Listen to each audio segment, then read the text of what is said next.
بسم الله الرحمن الرحيم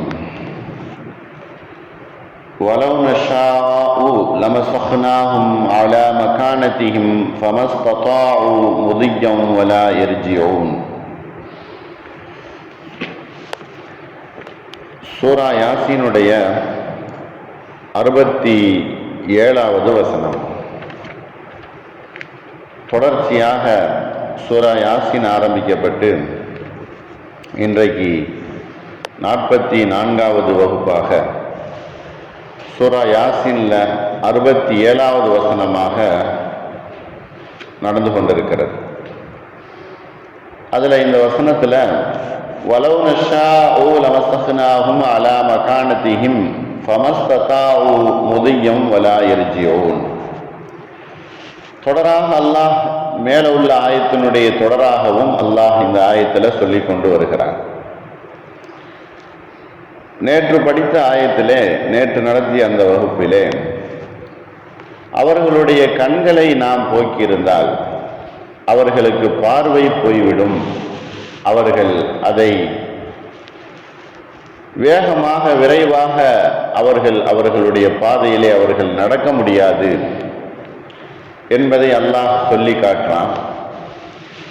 இந்த ஆயத்திலையும் அதே உள்ள கருத்து தான். வலவ் நஷாஉ லமஸக்னாஹும் அலா மகானதிஹிம், நாம் நாடி இருந்தால் அவர்களுடைய இருப்பிடத்தின் மீதே நாம் அவர்களை உருமாற்றம் செய்திருப்போம். லமஸக்னாஹும் அலா மகானதிஹிம், அவர்களுடைய இடத்திலேயே நாம் அவர்களை உருமாற்றம் செய்திருப்போம், அவர்களுடைய உருவத்தை நாம் மாற்றியிருப்போம். அப்படி மாற்றி விட்டால் ஃபமஸ்ததாஉ முதியன், அவர்கள் செல்வதற்கு, முன்னேறி செல்வதற்கு அவர்களால் சக்தி பெற முடியாது. ஃபமஸ்ததாஉ முதியன், முன்னால் அவர்கள் முன்னேறி செல்வதற்கு அவர்களால் இயலாது. வலா யர்ஜிஊன், பின்னால் திரும்பிவிடலாம் என்று நினைத்தாலும் அவர்களால் முடியாது. வலவ் நஷாஉ லமஸக்னாஹும் அலா மகானதிஹிம், நாம் நாடி இருந்தால் அவர்கள் இருக்கக்கூடிய இடத்திலேயே நாம் அவர்களை உருமாற்றம் செய்திருப்போம், அவர்களுடைய உருவங்களை எல்லாம் மாற்றி அமைத்திருப்போம், அவர்களுடைய உடல் உறுப்புகளை எல்லாம் மாற்றம் செய்திருப்போம். அப்படி மாற்றம் செய்துவிட்டால் ஃபமஸ்ததாஉ முதியன், நிச்சயமாக அவர்கள் முன்னால் செய்வதற்கும் செல்வதற்கும், முன்னேறி செல்வதற்கும் அவர்கள் சக்தி பெற மாட்டார்கள். வலா யர்ஜிஊன், அவர்கள் பின்னோக்கி செல்வதற்கும் அவர்களுக்கு சக்தி என்பது இருக்காது. அன்பானவர்களே, இந்த ஆயத்தில் அல்லாஹ் சொல்லக்கூடிய விஷயம், அந்த இறை மறுப்பாளர்கள், உலகத்தில் படைத்த இறைவனை மறுத்து வாழ்ந்தவர்கள், உலகத்தில் நாம் வாழ்வதுதான் சரி என்று நினைத்தவர்கள், அவர்களை பற்றி தான் அல்லாஹ் இந்த ஆயத்தில் சொல்லுகிறார். நம்மளுக்கு வல்லமையும் சக்தியும் இருந்து கொண்டிருக்கிறது, எக்காலமும் அது நம்மிடத்தில் அந்த சக்தியும் வல்லமையும் இருக்கும். அந்த சக்தியை கொண்டும் அந்த ஆற்றலை கொண்டும் அவர்களுடைய இருப்பிடத்திலேயே நாம் அவர்களை உருமாற்றம் செய்திருப்போம். உருமாற்றம் என்று சொன்னால் என்ன அர்த்தம்? அவர்களுடைய உடல் உறுப்புகளை மாற்றி அமைக்குதல், அல்லது ஊனமாக உட்கார செய்து விடுதல், அவர்கள் எழுந்திருத்து நடக்க முடியாத அளவுக்கு, அவர்கள் ஒரு எட்டு எடுத்து வைக்க முடியாத அளவுக்கு, முன்னாலையும் பின்னாலையும் எடுத்து வைக்க முடியாத அளவுக்கு அவர்களை நாம் ஊனமாக ஆக்கி விடுவோம். அவர்கள் எங்கும் செல்ல முடியாது.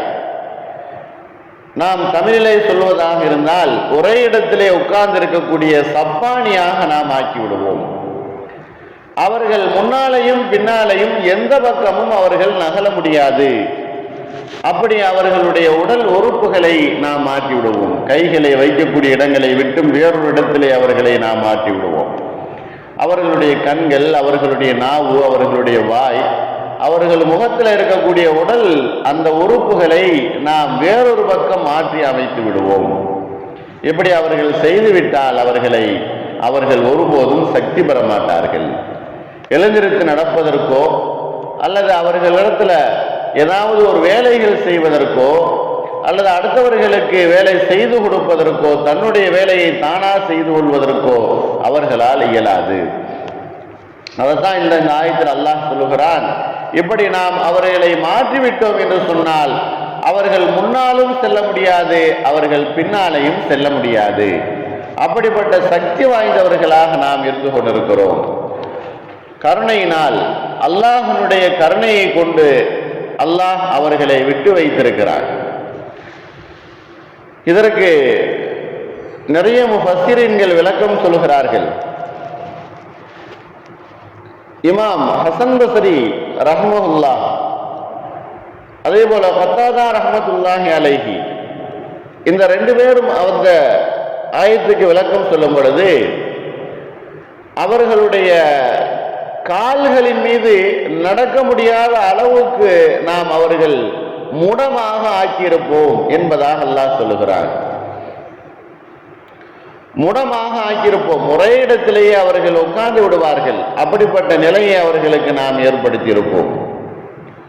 இன்னும் சில முஃபஸ்ஸிர்கள் சொல்கிறார்கள், இந்த ஆயத்துக்கு விளக்கமாக அவர்களுடைய புற தோற்றத்தை வெளி தோற்றத்தை அல்லாஹ் மாற்றி அமைத்திருப்பான் என்பதாக அவர்கள் சொல்கிறார்கள். இப்னு அப்பாஸ் ரலியல்லாஹு அன்ஹு அவர்கள் இதற்கு கருத்து விளக்கம் சொல்லும் பொழுது அவர்களை நாம் அழித்திருப்போம் என்கிறதாகவே அவர்கள் அர்த்தம் சொல்கிறார்கள். லமஸஹ்னாஹும் அலா மகானத்திஹிம் அப்படிங்கிறதற்கு லகய்யர்னாஹும் அலா மகானத்திஹிம், ஒரு மாற்றத்தை ஏற்படுத்தி அவர்களை நாம் அழித்திருப்போம் என்பதாக இப்னு அப்பாஸ் ரலியல்லாஹு அன்ஹு அவர்கள் இதற்கு கருத்து சொல்லுகிறார்கள், விளக்கம் அளிக்கிறார்கள். ஆக இந்த ஆயத்தினுடைய கருத்து அல்லாஹ்வுடைய சக்தியையும் அவனுடைய வல்லமையையும் வெளிப்படுத்தக்கூடியதாக இருக்குது. அல்லாஹ் நாடி இருந்தால் ஒரு நொடி பொழுதிலே மனிதனுடைய உருவத்தையும் அவனுடைய செயல்பாடுகளையும் அப்படியே நிறுத்தி விடுவான். அந்த மனிதனால் ஒன்றுமே செய்ய முடியாத அளவுக்கு அல்லாஹ் அவன் கொண்டு வந்து விடுவான். இன்றைக்கு உலகத்துல கண்கூடாக பார்க்கக்கூடிய நிலைமை என்பது இருந்து கொண்டுதான் இருக்கிறது. அல்லாஹ் அவர்களுடைய செய்த பாவ செயல்களுக்கு அவர்களை உலகத்திலேயே அல்லாஹ் பிடித்து விடுகிறான், தண்டனையை கொடுத்து விடுகிறான், சோதனையை தந்து விடுகிறான். எத்தனையோ நபர்கள் உலகத்துல அவர்களுடைய உடல் உறுப்புகள் செயலிழந்து படுத்த படுக்கையாக முடமாக இருப்பதை நாம் காணுகிறோம். அல்லது மருத்துவத்திலே அவர்கள் மருத்துவம் செய்யக்கூடியவர்களாக இருந்து கொண்டிருப்பதை நாம் பார்க்கிறோம். ஆக அல்லாஹ்வுடைய சக்திக்கு முன்னால் எவ்வளவு பெரிய முயற்சியும் அது பலிக்காமல் போய்விடும். அவனுடைய சக்தி மிகவும் உயர்ந்தது, சக்தி வாய்ந்தது. அவனுடைய சக்தியை எந்த ஒரு சக்தியும் ஆட்கொள்ள முடியாது. அப்படிப்பட்ட ஒரு நிலைமைதான் அல்லாஹ்வுடைய சக்தி என்பது.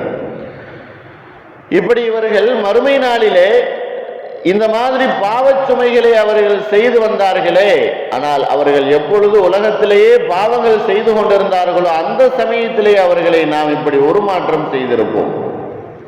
ஆனால் நாம் இறக்கப்பட்டு அவர்களை நாம் விட்டுவிட்டோம், தவணைகள் கொடுத்தோம், அவர்களுக்கு நாம் சற்று அவகாசம் கொடுத்தோம். ஆகையினால் அதை அவர்கள் பயன்படுத்தி கொண்டு மீண்டும் மீண்டும் அவர்கள் அந்த பாவச் செயல்களை செய்து கொண்டிருந்தார்கள். ஆனால் நாம் நினைத்திருந்தால் அவர்களை இந்த மாதிரி சோதனைக்கும் தண்டனைக்கும் உள்ளாக்கியிருப்போம். அவர்கள் ஒரே இடத்திலேயே அமர்ந்திருப்பார்கள்.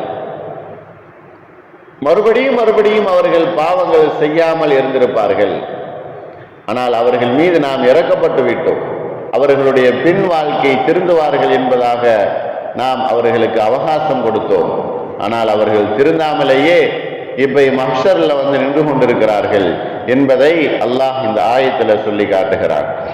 அல்லாஹ் நமக்கு உலக சோதனையை விட்டும் மறுமை சோதனைகளை விட்டும் அல்லாஹ் நம்மளை காத்து அருள் புரிவானாக. வாஹிரு தாவானா அல்ஹம்துலில்லாஹி ரப்பில் ஆலமீன். அஸ்ஸலாமு அலைக்கும் வரஹ்மத்துல்லாஹி வபரகாத்துஹு.